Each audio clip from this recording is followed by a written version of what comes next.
Now, you're told in the Bible that God cares about every single thing. The hairs of your head are numbered. But actually, the idea that nothing happens without a reason, which I think is a very strong motive for believing in God, is in fact incoherent. Most things are random for most purposes. Here's the proof. Here's the proof. Think about any act. I lift my arm, I drink a cup of tea, doesn't matter what. It has an infinity of consequences. Or if there are no actual infinities, it has something that's practically infinite. But no agent can have an infinity of intentions. Therefore, in relation to your intentions, most things that happen are random. Now, does this apply to God? Well, you can say yes or you can say no. Leibniz said yes. Leibniz said, this is the best of all possible worlds. Think about it. It's a very gloomy idea. This is the best of all possible worlds? How depressing. I mean, you couldn't even get better than this? But at least it's an excuse for God. It's an excuse for all the things that are truly awful in this world. He didn't mean to, he just did the best he could.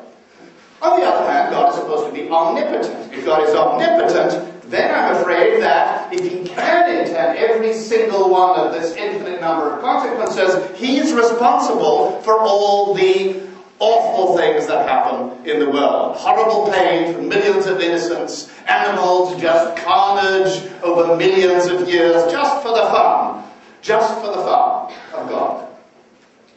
Now, in respect to explanations, what science and religion have in common is that both are looking for explanations for what we can see, what we can observe, in terms of what cannot be observed.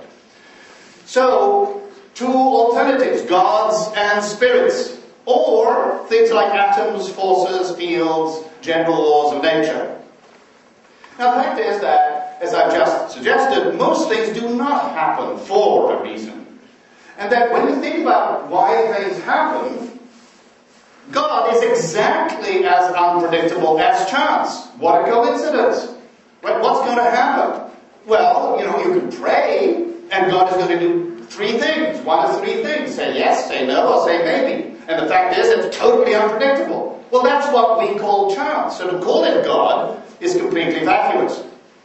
In fact, evolution has equipped us with what somebody called a hyperactive agency detection device. That is to say that whatever happens, we have a very strong tendency to think that must have been done on purpose.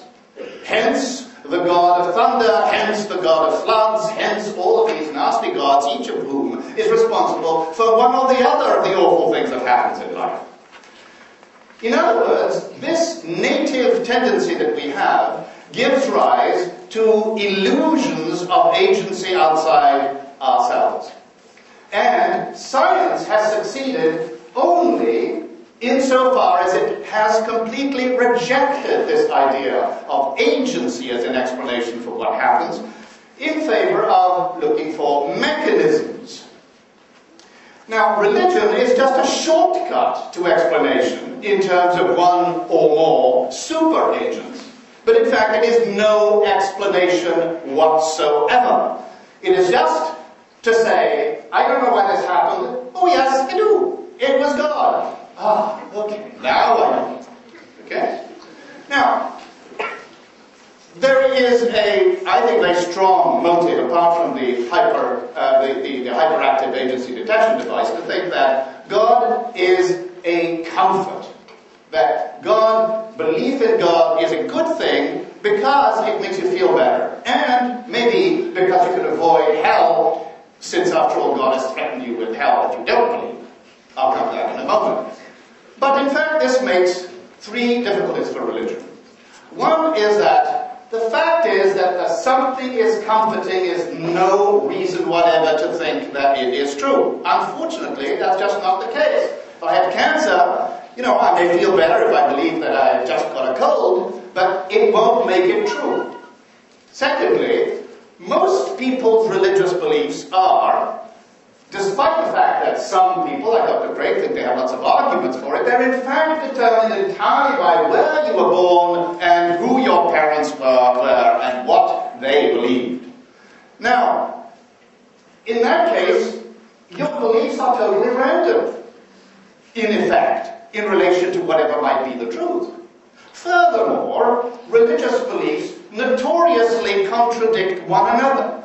There are at least 1,000 sects of so-called Christians.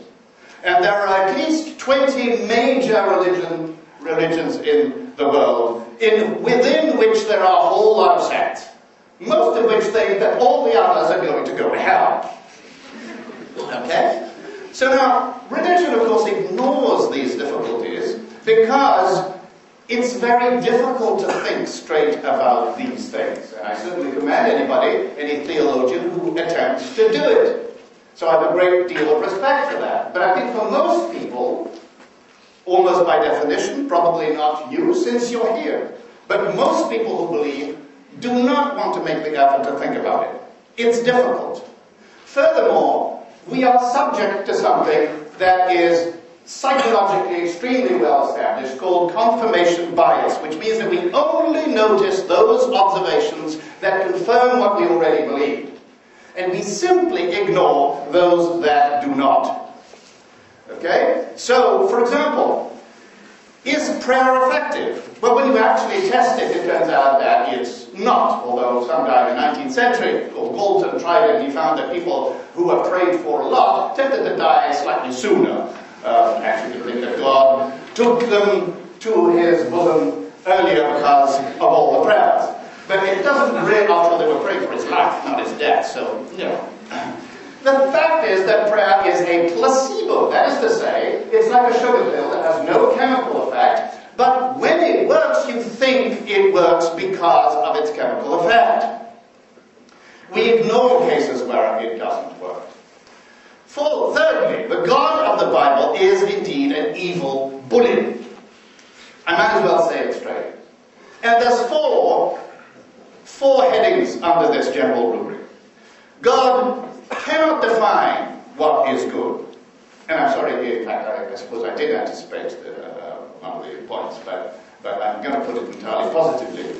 God condones evil, God promises and boasts of perpetrating the most awful evil, and gratitude to God is morally despicable. Okay, why can God's command not define what is good? Well, imagine if God commanded you to torture babies, and if God commanded you to rape, just to take those examples, would you accept that? No, and therefore what God commands is irrelevant to what you think is good. Furthermore, in practice, the God of the Bible did condone or command all kinds of horrible things, as a matter of fact, including rape. If you remember the story of the chap who pushed out his daughter to all these people who were about to rape his guests, his male guests, so that his daughter would be raped instead. Nice thing. God just wanted the right person to be raped. Okay? So, if you think of all the horrible things God has done, sacrifice of Isaac, please kill your son, and at the last moment, April Fool, here's a goat. Okay? This is slavery. Nowhere in the Bible is slavery ever condemned. So no one can say, I know slavery is wrong because it says so in the Bible. It does not say so in the Bible. Not in the New Testament or the Old Testament. Okay, forced marriage, perfectly common. Killing your child for mere disobedience is what you're supposed to do. And remember that Christ says, I'm not bringing a new law. It's the old law that you know. That includes such things. Genocide and revenge for offenses of the few, etc. In Revelation, the speaker says, Thou, Lord, hast created all things for thy pleasure. Sorry, misprint. Okay? What has he created for his pleasure? Tsunamis, volcanic eruptions, suffering, endless suffering of innocent animals and people, just for his pleasure. Furthermore, now this is where, of course, my personal interest comes in, I appeal to your moral sense. He says, He that believeth not shall be damned. That's me. Do you really think I deserve eternal damnation and hellfire just because I can't bring myself to believe these old wives' tales?